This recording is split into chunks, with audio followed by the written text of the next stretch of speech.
Essa questão diz o seguinte: a fotografia feita sob luz polarizada é usada por dermatologistas para diagnósticos. Isso permite ver detalhes da superfície da pele que não são visíveis com o reflexo da luz branca comum. Para se obter luz polarizada, pode-se utilizar a luz transmitida por um polaroide ou a luz refletida por uma superfície na condição de Brewster, como mostra a figura.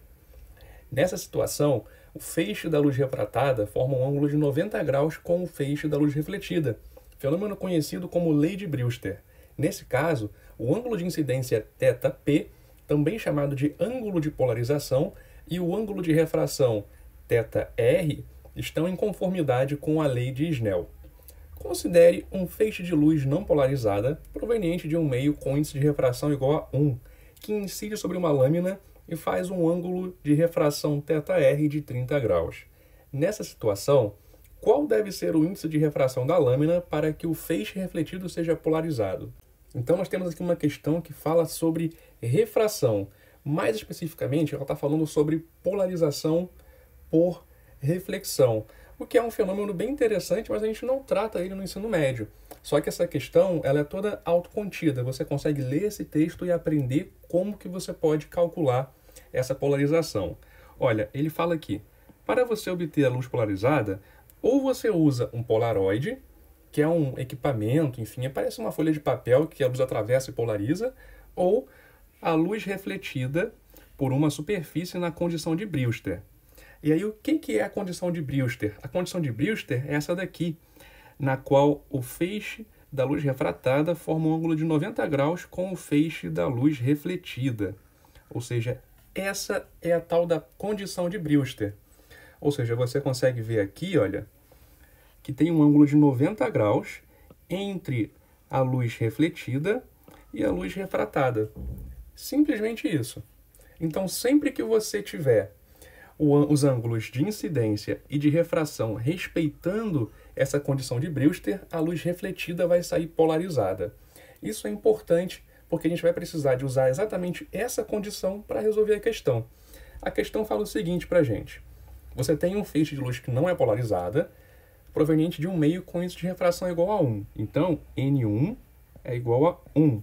E ela incide sobre uma lâmina e faz um ângulo de refração θr de 30 graus. Então, o ângulo de refração é de 30 graus. θr é 30. A gente não sabe qual que é o ângulo de incidência, que a questão vem chamando de θp, mas a gente é capaz de descobrir.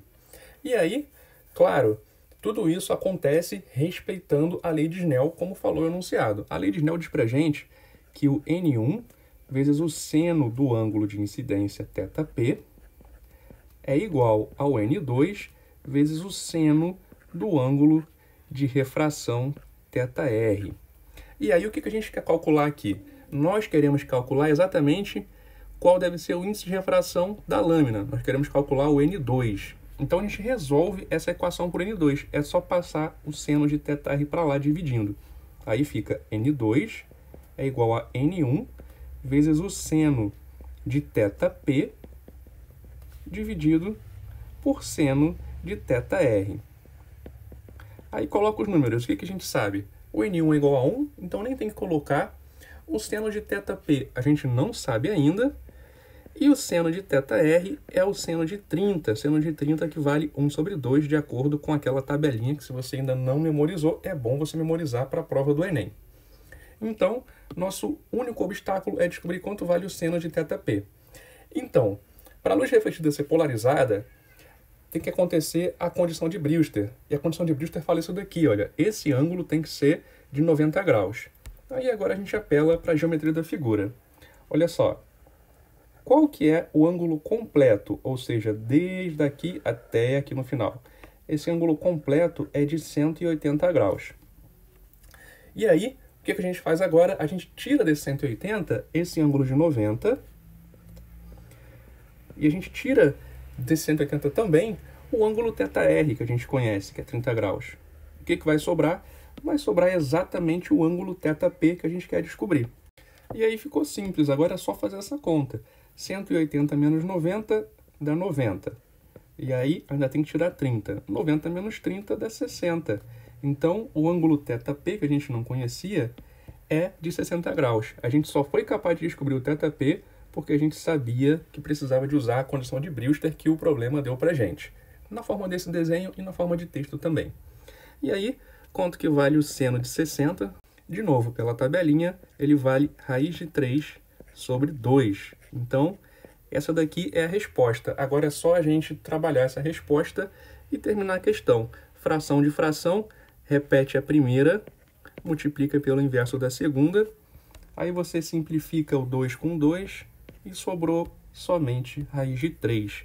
Ou seja, o índice de refração da lâmina é raiz de 3. Então foi isso, espero que vocês tenham gostado. Se vocês gostaram, curte, comenta, compartilha e se inscreve aqui no canal.